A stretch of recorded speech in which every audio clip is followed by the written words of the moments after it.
This podcast episode is brought to you by GoTo, quality, effective skincare that actually works. Hello and welcome to Self-Helped, the show where we've done the therapy so that you don't have to. I'm Tully Smythe. And I'm Maggie Kelly. And while we're not licensed professionals, we sure have kept quite a few of them in business. We're best friends in very different life stages, but from shrinks to bookstore bargain bins, we've both sampled the full self-help buffet. And now we're dishing it out, secondhand, reheated, and seasoned with some questionable life choices. This is Self-Helped.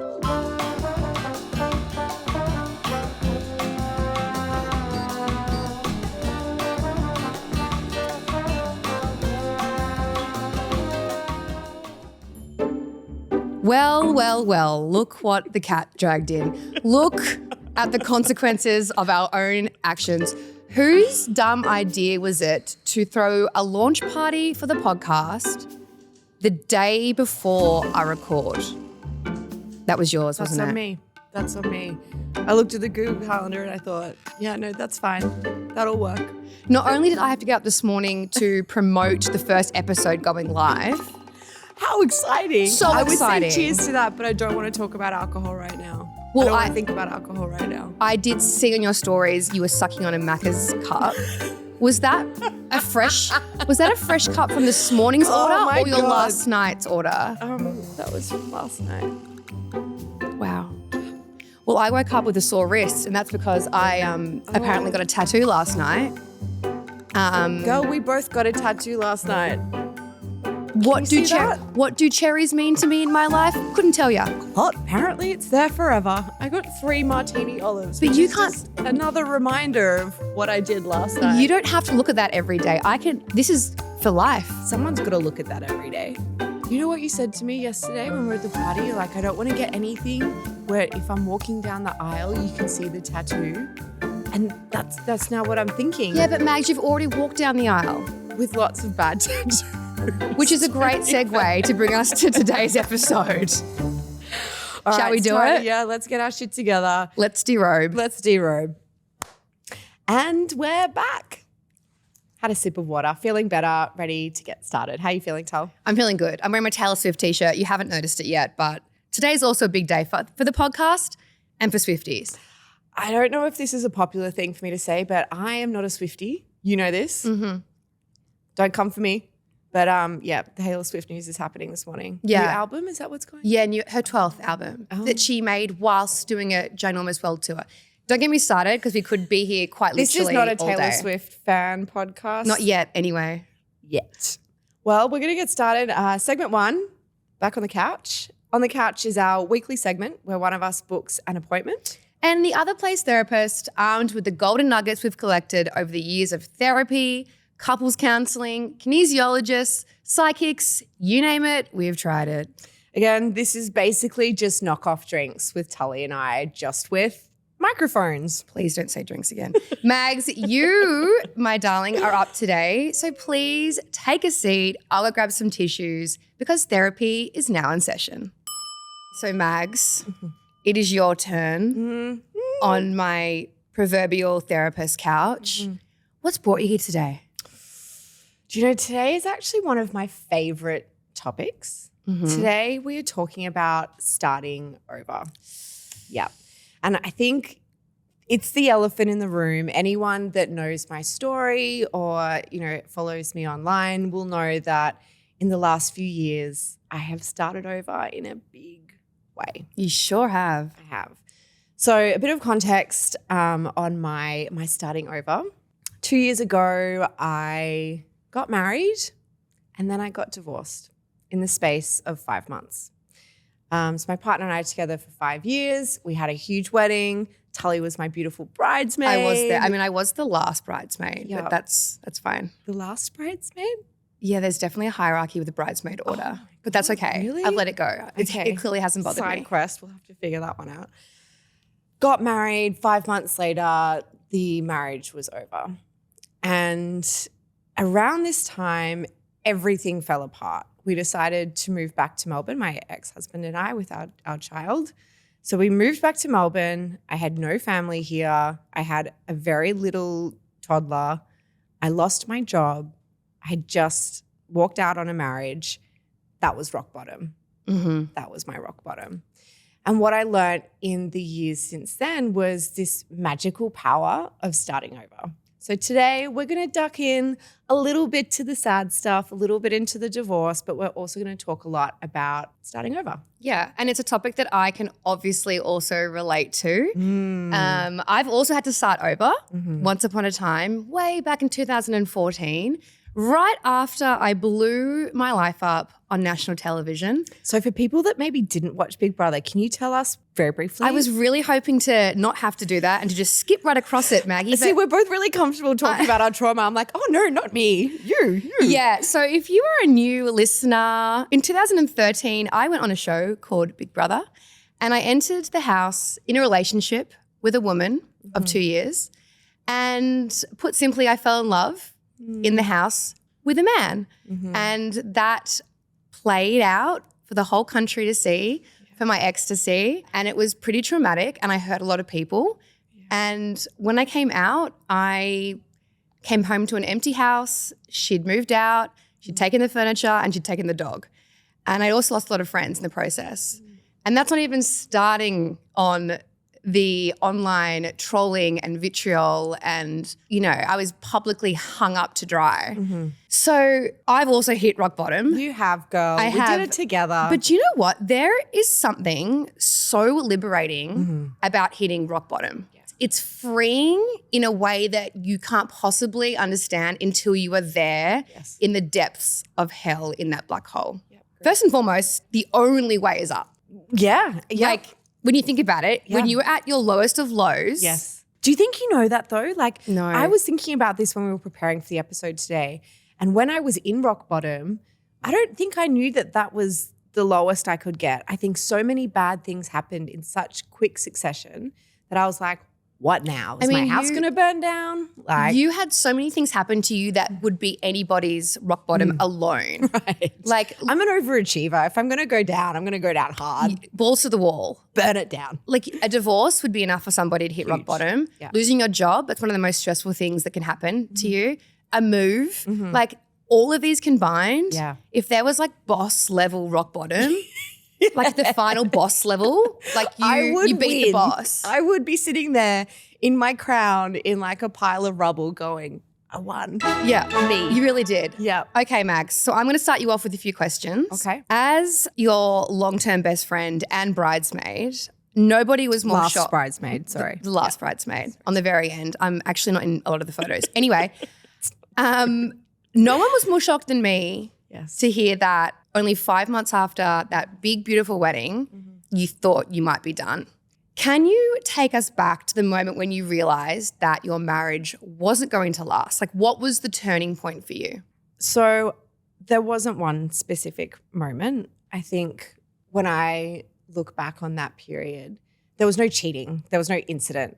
There wasn't something that rocked me to my core that I had to go, oh my God, I've changed my mind. Which actually might have been easier. Yeah. Because what it was a slow dawning. And that's really hard because you've got to sit with this realization slowly creeping in. And I think the wedding was definitely the catalyst. You get up there and you say your vows and there's this concept of forever that maybe you haven't thought about that much in your life until that point. I mean, I was in my mid-30s. Forever wasn't a concept I had to think of with anything else, really. Motherhood maybe, but so it was a catalyst. And then I think the weeks and months that followed that, I couldn't settle. I did another podcast and I compared it to wearing a jacket that was too tight. Like it was just not comfortable. You know, I've got nothing but respect and love for my ex. He is a wonderful human. He is a great dad. He's a clever storyteller, but he wasn't my person. Yeah. And I think the longer I sat with that realization, the more noisy that voice in my head became. And in the end, it didn't feel like it was a choice. It felt like the only thing I could do was to take action. That voice was just getting so loud. I think it's especially interesting in your case because what a lot of listeners wouldn't know is that you actually proposed to him. So it's not as if, you know, I think generally statistically it's, often the male that proposes. Right. And so maybe if he had proposed and you'd said yes because you caught in the moment and you loved him and you wanted that to be the case. Yeah. And then maybe you realizing he wasn't your person would make maybe more sense. But you proposed to him. You suggested the wedding. So I think that's really fascinating. And that was something I struggled with, like a lot of blame. Like you said, like this was on me. I proposed. I wanted to get married. And he was certainly along for the ride. Like we were joyfully entering that marriage, I think, both optimistic that it was the right thing to do. But yeah, that was something I really struggled with, was going, you have control apparently over your own life, yet you have made choices that are not good for you. Which is so relatable and something that everybody has done and will probably continue to do because that's just life. So people talk about rock bottom like it is the worst thing in the world, but sometimes it just clears the slate. Was there anything especially freeing about that period in your life that you remember? Totally. It was freeing. It's a great word to use for it. Not that I was freeing myself from him. I was freeing myself by making probably the first honest decision in my adult life. And that sounds so insanely dramatic, but that's how it felt. I realized in this decision that was extremely difficult and hard and painful, but it was right. And I listened to that voice. I listened to that gut instinct. And by doing the thing, it was radical. I liked myself again. I trusted myself again. Like I had realized, and this was quite a sad realization, was that up until that point, I was making a lot of decisions for other people in my life to make them happy. I had moved back to Australia when I didn't want to. I had moved back to my hometown, which I didn't want to do. All of these really big decisions that ultimately changed the course of my life that I still look back and struggle with. So yeah, there was a freedom in finally going, oh my God, no, this one's for me. Why is the right decision so often the hardest one to make?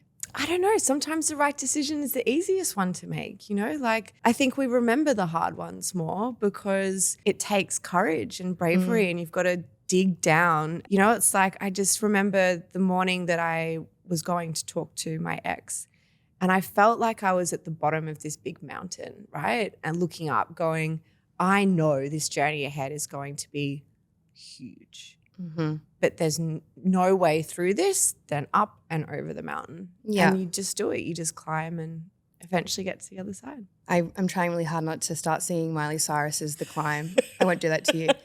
Okay, so did you have a moment, like was there a moment where you thought, okay, do you know what? I'm going to be okay. Like this is all going to be okay. What was that moment? Do you remember where you were sitting? What were you doing when you just had this moment where like, this is okay? There was a couple of them. Like I will sort of preface that by saying that for at least a year, I didn't think that it was going to be okay. And, like we moved back, it was the middle of winter. We're in this tiny flat up 4 flights of stairs and I'm carrying toddler, pram, groceries. Everything felt so hard. Like I remember this one night, Minty locked herself in the bathroom and it was this huge heavy door and she jammed it. And anyway, she was locked in there. Long story short, I called firemen to come out. I was in complete fake tan and leopard print pajamas, let me tell you. And these firemen, it was so were any of them shirtless? So good looking. Like from the calendar. Is this like part of being a fireman? Is that you've got to be like 6'9" and hot? Anyway, these men like race in. 6'9"? So hot. Girl. And I was just like crying in my fake tan. It was so bad. Anyway, I tell you that story because I just felt so alone in that moment. I had no one to call to help me get her out. And I was panicked and I was scared. And there was so many moments of me going, I'm not going to be okay. How's this ever going to be okay? How am I ever going to raise a child alone? Like I'm failing so badly. But like a year in, and maybe this is my pivotal moment, a year in, we moved to a beachside suburb here in Melbourne. And it really felt like a pivotal moment for me. I closed this chapter, like that year beforehand was this liminal space of survival mode, and I moved into this beautiful flat, which we're in now. We're like across the road from the beach. I bought new furniture. It was this reset. And I went, oh my God, I'm owning this. This is great.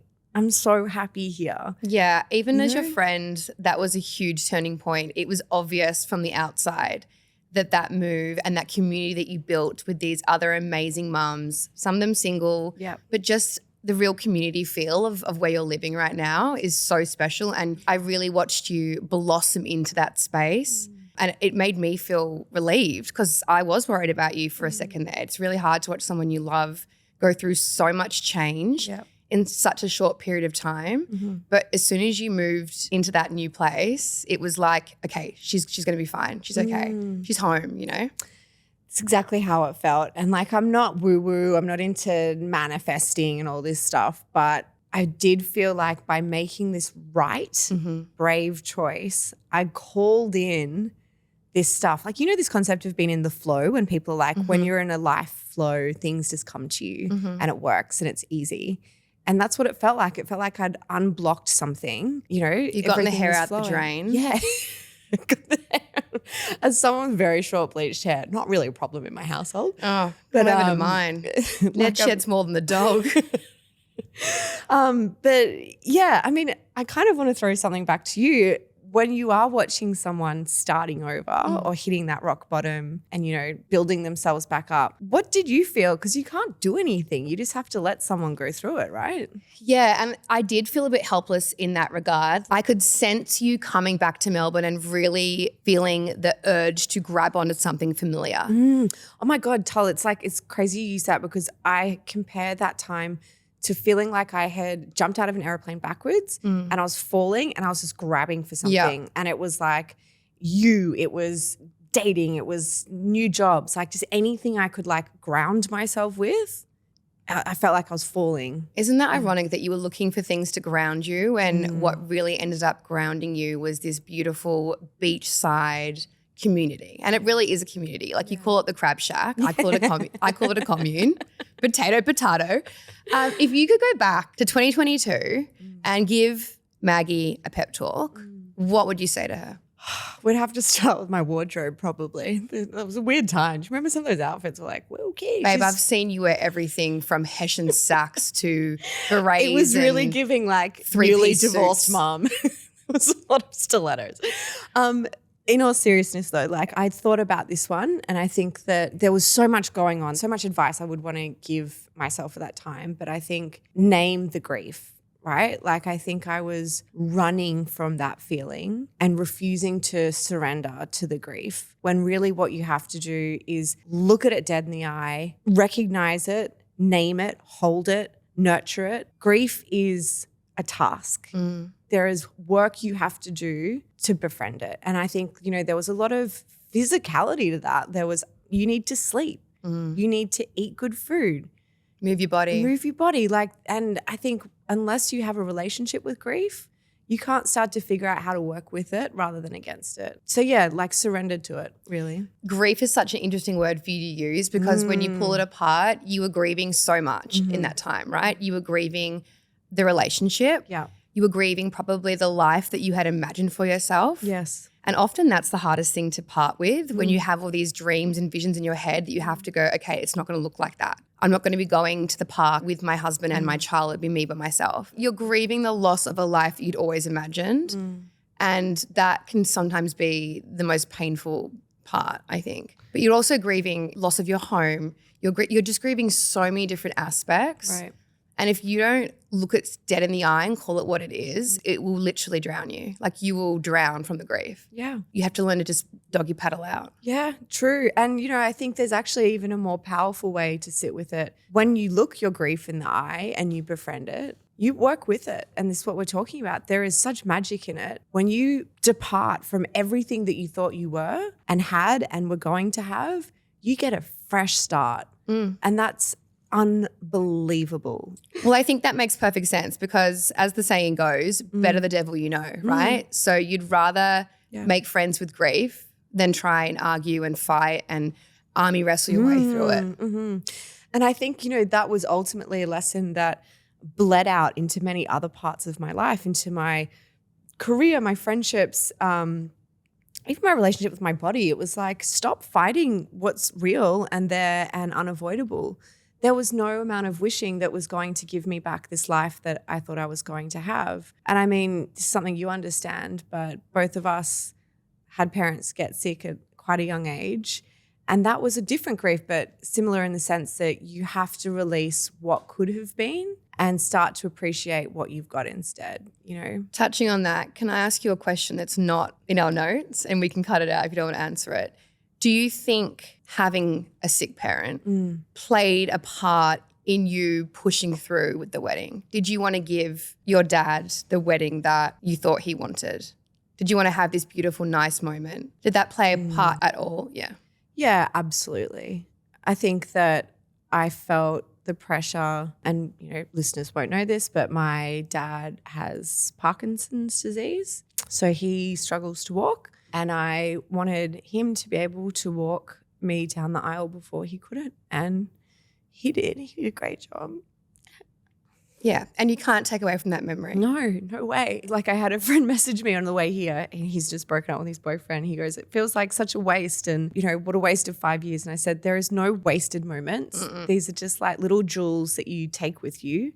You leave the rest behind. And I think that moment of dad being able to walk me down the aisle, regardless of what came after that, will always be so magical to me. He did a great job. And on a funny note, do you remember that my dress caught on fire? What? Did you know this? No. So like we're having this beautiful moment. Oh my God, we're having this beautiful moment. Dad's walking me through this like, you know, aisle and there's candles on either side. And I had this enormous dress. I don't know what I was thinking. Enormous dress. And apparently the back of it caught fire and everyone was like, do we do something? So it was on fire for quite some time before someone stamped it out a little bit. And there's a burn. Okay, in my defense, you did have us walk down a ginormous staircase. So I was probably, being the last bridesmaid, That was stressful. I was probably the still up top of the staircase. So I think I missed it. No, bridesmaids come before the bride. God, see, this wedding we've just had to like block from our minds. Yeah. I actually don't call it a wedding anymore. I call it a wedding themed party. I'm like, yeah, we just had this like really big party. It was wedding themed. It was at a nightclub in Brisbane. So that kind of checks out. Okay, Mags. Well, I think we're going to wrap up the sad stuff there. Let's just dab our eyes.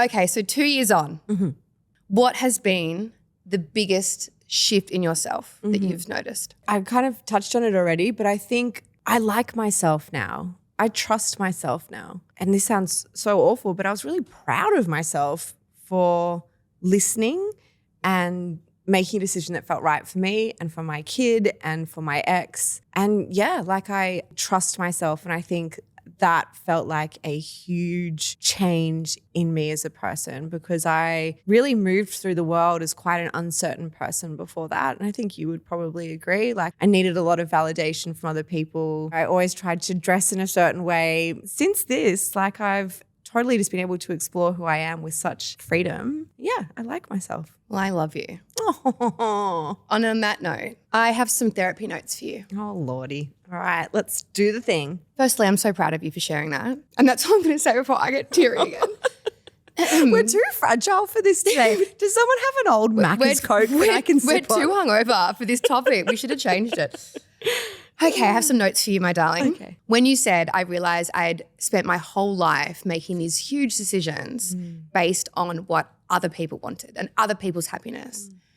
I think that realization is often kind of the first like crack in the wall. It's kind of the moment where you see how much of your life has been built to please others rather than honor yourself. And in therapy, we might call this an awakening of self-betrayal. Ooh, girl. All right, It's talk to me. confronting, but it is also often the seed of change. An awakening of self-betrayal. I love that. Tell me what that means. We should have got that tattooed on our bodies last week. I like the martini olive. Well, it kind of goes back to your, talking about going with your gut and how you should have trusted your gut more, and that now you've learned to trust your gut and trust those instincts. I think many of us learn over time to override our intuition in favor of logic, social approval, Yes. validation, or just generally like a fear of disappointing others, right? Yes. And that's a people pleaser in us. The work of starting over often begins with retuning that internal frequency and instead asking, what do I really want and how do I want to feel? And research, speaking of, and we've spoken a bit about this today offline, research into somatic decision-making Somatic decision making. Somatic decision And making. so that means making decisions based on feeling in your body. Okay. So research into somatic decision making shows that our body often knows before our mind catches up, right? That's so interesting because I had chronic insomnia for the months leading into this decision. Like I just would not sleep. And I was like, what's wrong? Like life's good. The body knew. Yeah. So next time you face a choice, I want you to pause and check. Does this feel expansive or does this feel constricting? Or does this feel expensive? No, Maggie, you're not talking about shopping therapy, monetary therapy. I love that. And I think that that's something everyone can do. Listen to your body. It's such a throwaway line that we hear all the time. Right. But the research is there. Sometimes our bodies know before our head or our heart does. Yeah. And, like I think some of these really massive life decisions, there is no clear right path. Sometimes it is very, very complex. In future studies, they call this a wicked problem. Any choice you make will result in something else happening, usually something bad happening. So it's like this domino effect. But I think just listening to your body, you remove that logic, right? You don't get 50 steps down the road. You just go, my instinct will tell me what to do. Yeah. I particularly loved you talking about not so much self-love, which is a topic that is spoken about, at length, but self-like. Liking yourself. Right. Tiny little affirmations that you're doing an okay job. Yes. I would want to spend time with me. Yes. I'm okay in my own company. That is so, so important. What is on my fridge, Tully? Do you remember this? Positive affirmations. Yes, but it says, I can do hard fucking things. Yes, and honest to God, in those depths of, and I had a few pretty unhinged notes around the house, but I've kept that one because anytime I'm really struggling, I look at it and I go, I can do hard fucking things. And you know what? I can do hard things is both a mantra and a motto. And a t-shirt. Merch available soon. And also a podcast.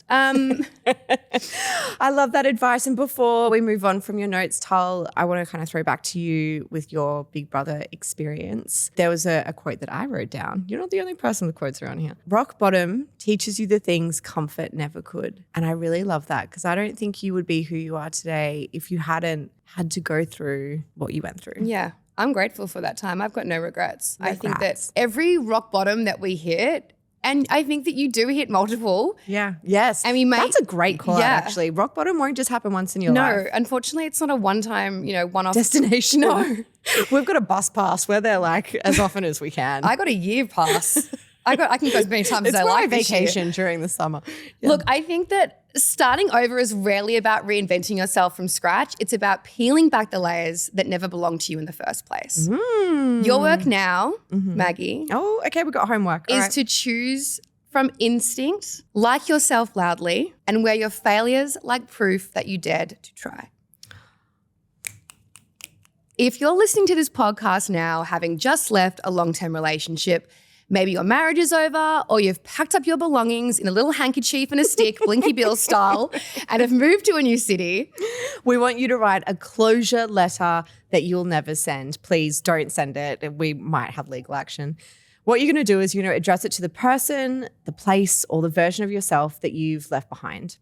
Pour it all out. The love, the resentment, the relief, the regrets. Say what you never got the chance to say. And I think it's important in this, be raw, be honest, be petty if you have to be. This is for you. This is not for them. When you're done, tuck it away somewhere safe or burn it safely and maybe make a ritual out of it. Let it go. Because starting over is equal parts letting go of the past and choosing yourself in the present. Perfect. Goosebumps. We're going to hear from GoTo, the people who make self-help possible. Hold tight. We'll be back in a minute. Okay, Maggie, 3 things you need when prepping for a date. Go. Celine Dion playlist, a martini, and a date. A date would help. Yeah, okay, but you forgot something. Skincare. It's called GoTo for a reason. Their iconic Transformazing Sheet Mask is our go-to for quick skin prep before an event. We are talking luminous skin in mere minutes. This serum-drenched sheet mask transforms your complexion for very amazing, very glowy, very radiant skin fast. Yup, literally in just 10 minutes, the skin is visibly glowier and brighter. Juicier and less lined. Plump and riddled with health. It's the ideal preparation for makeup and sensational after a long flight or, in your case, Maggie, lack of sleep. Or in both of our case, Tully, too many Prosecco's the night before. So while our sleep-deprived conversation skills might be somewhat lacking, at least we'll both be looking like a juicy peach. Find out more at www.gotoskincare.com. So, as two ex-journos, we couldn't not include a little hard-hitting news in this podcast. It just felt wrong. And okay, maybe hard might be a stretch. I was going to say hard news. This is why we've created the self-help scoop of the week, where we break down a story that stopped us mid-scroll and was more than likely sent to the other person with zero context and just the word this. I think our DMs are just videos back and forth. You know you're best friends when 90% of your communication is literally just unhinged TikToks and headline screenshots. Anyway, Maggie, you have been chomping at the bit to dive into this for weeks. So the floor is yours. Okay, we are going to talk about... Look at you. I don't know. Why are you so part of it? I giddy? feel like it's like my new relationship. What are you going to talk about? Okay, we're going to be talking about the Pamela Anderson, Liam Neeson romance that is blossoming in front of our very eyes. I am obsessed. I cannot get enough. Seriously. I'm eating it up. Okay, so like I have a big question. Do we think this is a romance or a showmance? Is this for reals? I can't find any facts or stats about that. I don't think they've Neither. confirmed anything officially. I think they playfully did, but in that very Hollywood way that was like, oh yeah, we've got great chemistry, ha ha ha ha. But let me tell you, and wow, this is clearly my special You're very interest of the passionate week today about this. You've really perked up since this morning. I am obsessed with the Pamela Anderson rebrand. If you had told me 10 years ago that woman was going to become a feminist icon, rejecting beauty standards and getting out there with no makeup, I would have said, y'all crazy. She has never looked better. She has never looked better. She has never looked better. She has never looked more at peace, Right. happy, like Gardening, yeah, hats, Canada. no makeup whatsoever. No makeup. Smiling. Right. And she looks so in love. And I had this like wild thought this week. I was like, are we seeing her fall in love because there's no mask, there's no makeup? You just see her like happy little pink cheeks while she's sitting with him. I have a soft spot for Liam too because these two are kind of like our celebrity mum and dad, right? Yes. Pam is from Baywatch, obviously. Liam's from Love Actually and Taken. He also lost his wife many years ago. I know this, what makes it so much nicer. I feel like we're watching our like cool dad fall in love with a cool stepmom. Who we don't actually hate. Like a stepmom that we're excited about. We like stan this relationship. It just seems so genuine. Yes. Is there something as well about them being a little bit older that it feels wholesome? Girl, they're starting over. Second act. Yes. And like Pammy maybe did have a rock bottom. I think there was a I think time. she had a few rock bottoms. Oh, yeah, I but think it was she's part of her dated brand. some rock bottoms. She really is. Rock stars, rock bottoms. I think all the your same. eyebrows at one point were also pretty rock bottom. Well, yeah. I mean, upsettingly, the eyebrows are still quite thin. They are. But I am just so in love with love. And I think watching this blossom is just a beautiful thing.